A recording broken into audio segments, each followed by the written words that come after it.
ክሪስታል ፓላስ የአውሮፓ ሻምፒዮን የሆነበትን ቀን ትላንትና አሳልፏል። የኮንፈረንስ ሊግን አሸናፊ ሆኗል። ዘንድሮ የእንግሊዝ ፕሪሚየር ሊግ ክለቦች በአውሮፓ መድረክ መንገሳቸውን ቀጥለዋል። አስቶን ቪላ የአውሮፓ ሊግ አሸናፊ ሆኖ ነበር።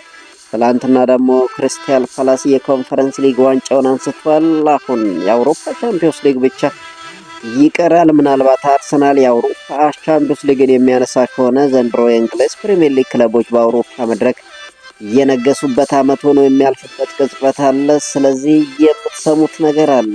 ከማርከስ ራሽፎርድ ጋር የተያያዘ አዲስ ነገር ይዘናል። በማንቸስተር ዩናይትድ ቤት ለአንድ ተጫዋች ለመፈረም ከጫፍ ደርሷል። ማን ነው? የምትሰሙት ነገር አለ።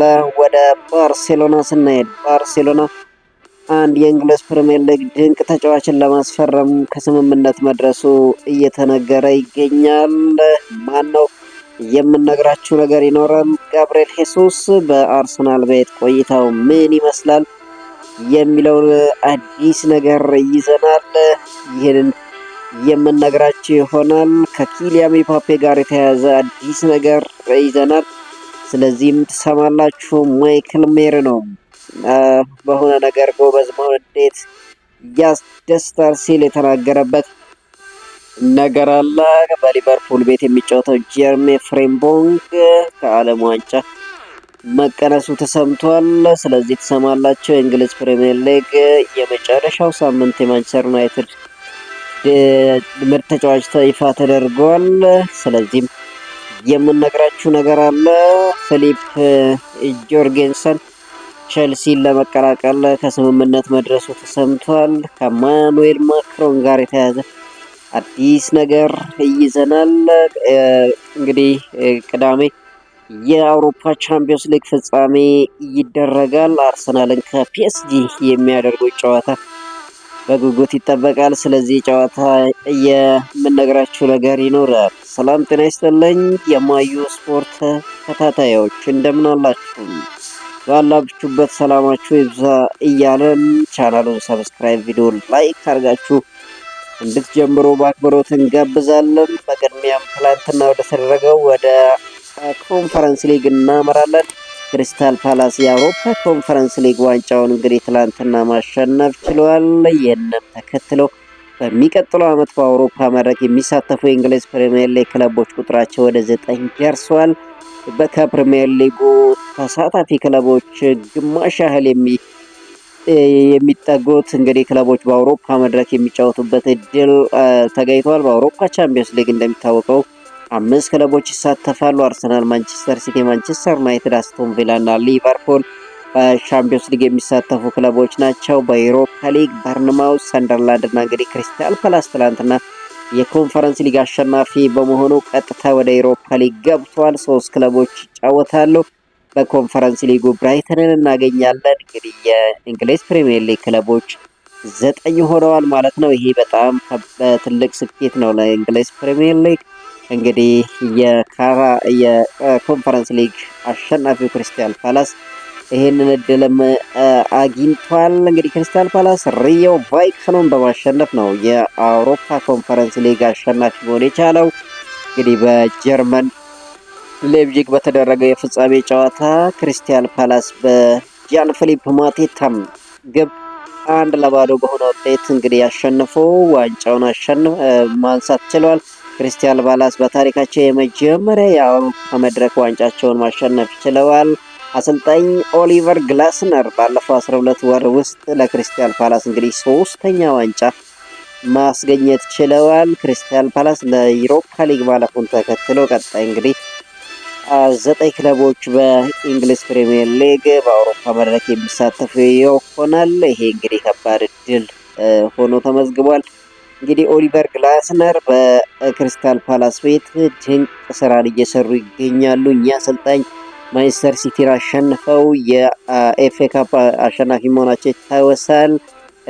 ኮሚሺልድን አሸንፈዋል። ትላንት ደግሞ እንግዲህ በአውሮፓ መድረክ የደመቁበትን የኮንፈረንስ ሊግ እንግዲህ ማሸነፍ ችለዋል። እንደው ድንቅ እንቅስቃሴና ድንቅ ጉዞ እያደረጉ እንዳሉ ይታወሳል። እንግዲህ በጥር ዝውውር ማርክ ጉይን ያጡት ኦሊቨር ግላስነር በወቅቱ በጣም ተበሳጭተው ክለቡን አስበው እንደነበር ይታወሳል። ነገር ግን ባላቸው ተጫዋቾች እዚህ ደርሰዋል። በጣም ትልቅ ስራ እየሰሩ ያሉ አስገራሚ አሰልጣኝ መሆናቸውን ያስመሰከሩበትን ቀን አሳልፈዋል።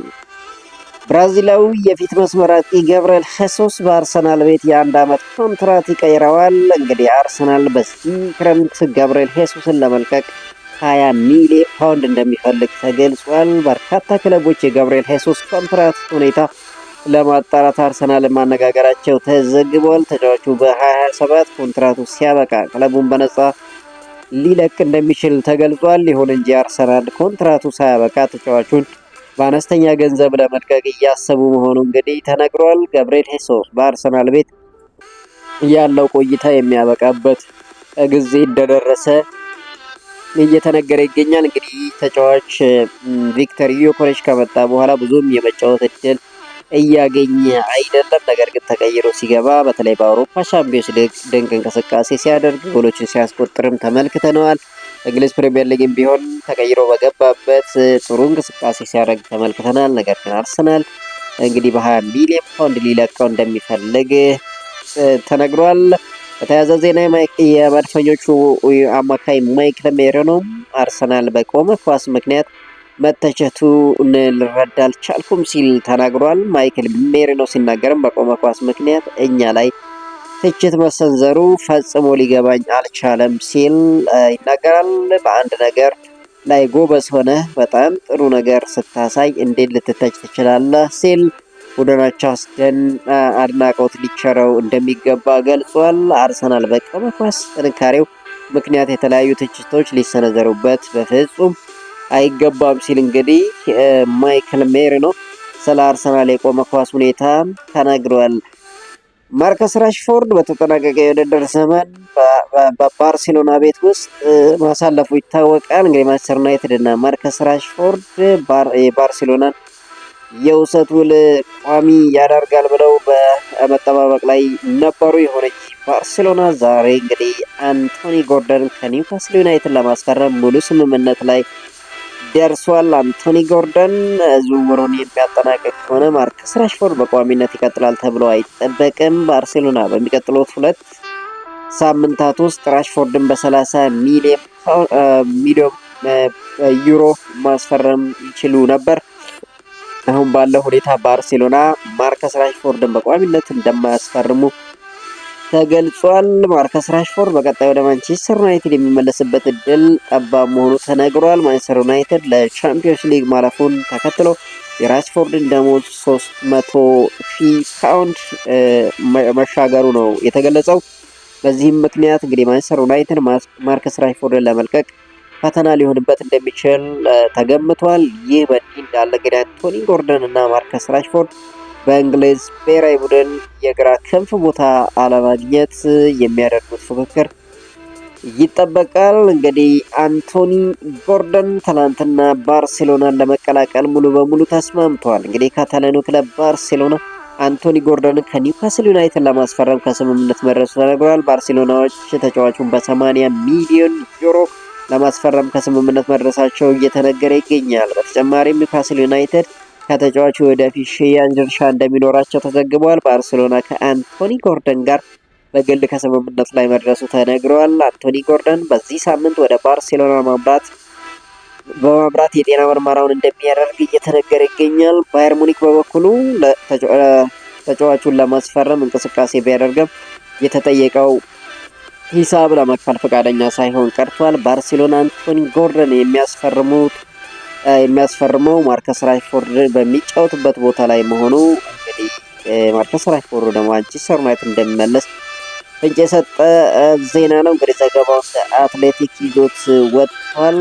አንቶኒ ጎርደን ወደ ባርሴሎና የሚለው እንግዲህ በቀርቦ ሂር ዊ ጎ የሚባል ዜና ይመስላል። እንግዲህ ማርከስ ራሽፎርድ እስከዛ ወዴት እያመራል የሚለው በኩል የሚጠበቀው ጉዳይ ነው። የሊቨርፑል የመስመር ተሰላፊ ጀርሚ ፍሪምፖንግ ከቀናት በፊት ሜምፊስ ዴፓይ ለዓለም ዋንጫ እንዲጠራ እንደሚፈልግ ተናግሮ ነበር። ጀርሚ ፍሪምፖንግ በሰጠው አስተያየት ዴፓይ አብረው ወደ ዓለም ዋንጫ እንደሚጓዝ ተስፋ አደርጋለሁ ብሎ ነበር። ምክንያቱም ሜምፊስ ዴፓይ በብሔራዊ ቡድኑ ትልቅ ቦታ አለው ብሎ ተናግሮ ነበር። የኔዘርላንድ ብሔራዊ ቡድን አሰልጣኝ ሮናልድ ኮማን በበኩላቸው ለሜምፊስ ዴፓይ ጥሪ አቅርበዋል። ይሁን እንጂ ጀርሚ ፍሪምፖንግ ከዓለም ዋንጫ ስብስብ ውጪ ሆኗል። እንግዲህ ብዙ ተጫዋቾች ዘንድሮ በዓለም ዋንጫ የመሳተፍ ህልማቸው በአሰልጣኞች ምክንያት እንግዲህ ሳይጠሩ የቀሩበት አመትን አሳልፈዋል። በተያያዘ ዜና ማንቸስተር ዩናይትድ ቤት የእንግሊዝ ፕሪምየር ሊግ የመጨረሻ ሳምንት መርሃ ግብር የሳምንቱ ምርጥ ተጫዋች ይፋ ተደርጓል። በዚህም መሰረት የማንቸስተር ዩናይትዱ አማካይ ብሩኖ ፈርናንዴዝ የሳምንቱ ምርጥ ተጫዋች በመባል ተመርጧል። ፈርናንዴዝ ማንቸስተር ዩናይትድ ብራይተንን ሲያሸንፍ አንድ ለግብ የሆነ ኳስ አመቻችቶ ማቀበል ሪከርድ መስበሩ አይዘነጋም። ብሩኖ ፈርናንዴዝ በዚህ ውድድር ዓመት ለስድስተኛ ጊዜ የሊጉ የሳምንቱ ምርጥ ተጫዋች በመባል መመረጥ ችሏል። በዘንድሮው የውድድር ዓመት ፈርናንዴዝ ከየትኛውም ተጫዋች በ4 በመብለጥ ብዙ ጊዜ ያሸነፈ ተጫዋች መሆን ችሏል። ሌላው ማንቸስተር ዩናይትድ ከአትላንታው ብራዚላዊ ኤደርሰን ጋር ሙሉ በሙሉ ከስምምነት መድረሱ ተነግሯል። እንግዲህ ኤደርሰን ወደ ማንቸስተር ዩናይትድ የሚለው ዜናም ሂር ዊ ጎ ሊባል የቀረበ ዜና መሆኑ እየተነገረ ይገኛል። እንግዲህ መጨረሻው ምን ይሆናል የሚለው በጉጉት የምንጠብቀው ጉዳይ ነው። ዴንማርካዊ ግብ ጠባቂ ፊሊፕ ጀርገንሰን በዚህ ክረምት ቼልሲን መልቀቅ እንደሚፈልግ ተነግሯል። በተጠናቀቀው የውድድር ዘመን ሊበልጡኑ ሮበርት ሳንቼስ ተጠባባቂ ሆኖ ያሳለፈው ጀርገንሰን ክለቡን ለመልቀቅ ጠይቋል። ግብ ጠባቂው መደበኛ የጨዋታ ጊዜ በመፈለግ ለመልቀቅ እንዳሰበ ለክለቡ እንዳሳወቀ ተናግሯል። ቼልሲ በበኩሉ ለግብ ጠባቂው የሚመጥነውን የዝውውር ጥያቄ ለመቀበል ዝግጁ መሆኑ ተነግሯል። ሰማያዎቹ ግብ ጠባቂውን በ2024 ከቪያሪያል በ24.5 ሚሊዮን ዩሮ ማስፈረማቸው አይዘነጋም። አሁን ይህ ግብ ጠባቂ እንግዲህ የልቀቁኝ ጥያቄ አቅርበዋል። ወዴት ይሄዳል የሚለው እንግዲህ በጉጉት የሚጠበቀው ጉዳይ ነው። የፈረንሳይ ፕሬዝዳንት ኢማኑኤል ማክሮን የፈረንሳይ ብሔራዊ ቡድንን እንደሚጎበኙ ተገልጿል። ፕሬዝዳንቱ የፈረንሳይ ብሔራዊ ቡድንን ለዓለም ዋንጫ ከመጓዙ በፊት በማረፊያው እንደሚገኙ ተነግረዋል። ኢማኑኤል ማክሮን በብሔራዊ ቡድኑ ማዕከል ካሌሬ ፎንቴን በመገኘት ቡድኑን ያበረታታሉ ተብሎ ይጠበቃል። ብሔራዊ ቡድኑ አምበል ኪሊያን ምባፔ በሰጠው ቃል ለዓለም ዋንጫው ዝግጁ ነን፣ ፈረንሳይ በትልቁ መድረክ ለመድረስ ተዘጋጅታለች ሲል መናገሩ ተሰምቷል። እንግዲህ አክሎም ዋንጫውን ወደ ፓሪስ መልሰን እንደምናመጣው ተስፋ አለኝ ሲል እንግዲህ ኪሊያን ምባፔ አስተያየቱን ሰጥቷል። እንግዲህ በተያያዘ ዜና እንግዲህ ኪሊያን ምባፔ የሪያል ማድሪድ የዓመቱ ምርጥ ተጫዋች ሽልማትን መውሰድ ችሏል። ኪሊያን ምባፔ እንግዲህ ምንም እንኳን ደጋፊዎቹ ይውጣልን የሚል ቅሬታ ቢያቀርቡበትም የሪያል ማድሪድ የዓመቱ ምርጥ ተጫዋች ትላንት ይፋ ሲደረግ እንግዲህ ተጫዋች የዓመቱ ምርጥ ተብሎ ተመርጧል። ኪሊያን ምባፔ ለሁለተኛ ተከታታይ ዓመታት የሪያል ማድሪድ የዓመቱ ምርጥ ተጫዋች በመባል ተመርጧል። ምባፔ በ44 ጨዋታ 42 ጎሎችን በዓመቱ አስቆጥሯል። በስፔን ላሊጋ በ25 ጎል የላሊጋው ኮከብ ግብ አግቢ ነው። በአውሮፓ መድረክ 15 የሻምፒዮንስ ሊግ ጎሎችን አስቆጥሮ እስካሁን ኮከብ ተጫዋች ነው። እንግዲህ ኪሊያን ምባፔ የሪያል ማድሪድ የዓመቱ ምርጥ ተጫዋች ተብሏል። የፈረንሳይ አምበል ኪሊያን ምባፔ እንግዲህ ዓለም ዋንጫውንም ወደ ፈረንሳይ እንደምንመልሰው ምንም ጥርጥር የለውም ሲል እንግዲህ ተናግሯል። ቅዳሜ ዕለት እንግዲህ የአውሮፓ ቻምፒዮንስ ሊግ ፍጻሜውን ያገኛል። አርሰናል ከፒኤስጂ የቻምፒዮንስ ሊግ ፍጻሜ ጨዋታ ጀርመናዊ ዳኛ ዳንኤል ሴባርት እንደሚመሩት ተነግሯል። ዳኛው ፍጻሜውን እንዲመሩ መመረጣቸው የተወሰኑ ቅሬታዎችን ማስነሳቱ ተዘግበዋል። ዋና ዳኛው ከተጫዋቾቹና አሰልጣኝነት አባላት ጋር ሜዳ ላይ የመግባባት ችግር እንዳለባቸው ተነግሯል። ይህ የዳኛው ባህሪ በጀርመን ውስጥ የመከራከሪያ ነጥብ መሆኑ ነው የተገለጸው። የቀድሞ ጀርመናዊ ተጫዋች ሎተር ማቴዎስ ዳኛው ሲገልጻቸው ከእሱ አንድ ጥሩ ነገር ብቻ ነው የማየው፣ እሱ ስህተቱን አምኖ ለመቀበል ያለው ፈቃደኝነት ሲል ተናግሯል። አርሰናል ከዚህ በፊት በዳኛው እየተመራ 4 ጨዋታዎችን አድርጎ ሁሉንም ማሸነፍ ችሏል። እንግዲህ ቅዳሜ የግንቦት 22 የአውሮፓ ቻምፒዮንስ ሊግ ፍጻሜ በቡዳፔስት ፑሽካሽ አሬና ስታዲየም ምሽት 1 ሰዓት ላይ ይደረጋል።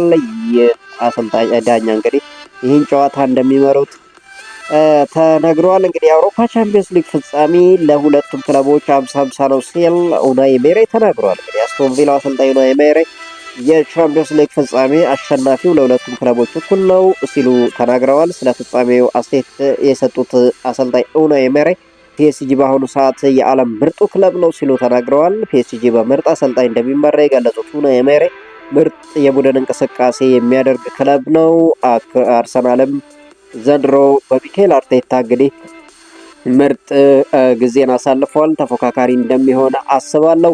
ሁለቱም በዚህ ዓመት ምርጥ ቡድኖች መሆናቸውን አስመስክረዋል። ፍጻሜ መድረስ ይገባቸዋል።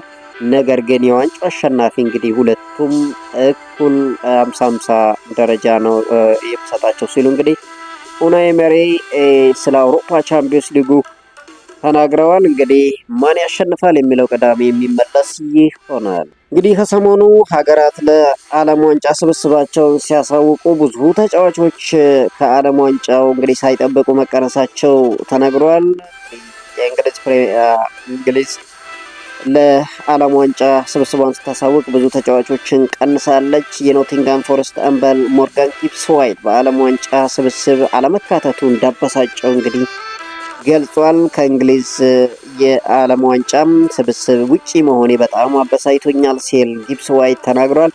አክሎም ማድረግ የቻልኩትን ሁሉ እንዳደረግኩ አውቃለሁ፣ ከዚህ በላይ ምንም ማድረግ አልችልም ሲል እንግዲህ ሞርጋን ጊብስ ዋይት በውድድር ዓመቱ 15 የፕሪሚየር ሊግ ጎል አስቆጥሮ 4 ለግብ የሆነ ኳስ አመቻችቶ ማቀበሉን አስታውሷል። እንግዲህ ሞርጋን ጊብስ ዋይት በኖቲንጋም ፎረስት ድንቅ እንቅስቃሴ ሲያደርግ ተመልክተነዋል። ቢሆንም እንግዲህ ከዓለም ዋንጫ ተቀንሷል። ከዓለም ዋንጫ መቀነሱ ግን በጣም እንዳበሳጨው ተናግሯል። የእንግሊዝ ፕሪሚየር ሊግ የ25 የውድድር ዘመን የዓመቱ ምርጥ አሰልጣኝ ይፋ ተደርጓል። በዚህም መሰረት እንግዲህ አርሰናሉ አሰልጣኝ ማይክል አርቴታ የፕሪሚየር ሊግ የዓመቱ ምርጥ አሰልጣኝ በመባል መመረጥ ችሏል። አርሰናል እንግዲህ ከ22 ዓመታት በኋላ የሊግ ዋንጫውን እንዲያነሳ ትልቁን ሚና የተጫወተው ማይክል አርቴታ የዓመቱ ምርጥ አሰልጣኝ በመባል እንግዲህ መመረጥ ችሏል። የመድፈኞቹ አሰልጣኝ ትላንትና እንግዲህ ስለ አሮን ራምስዴል እና ዴቪድ ራያ ተናግረዋል።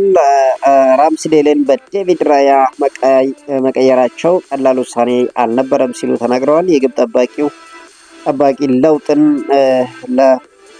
ለውጡን ለውስጥም ለውጭም ማብራራት በጣም ከባድ ነበር ያሉት አርቴታ ምክንያቱም ለሁሉም ሰው ትርጉም አልሰጠም ነበር ሲሉ ተናግረዋል።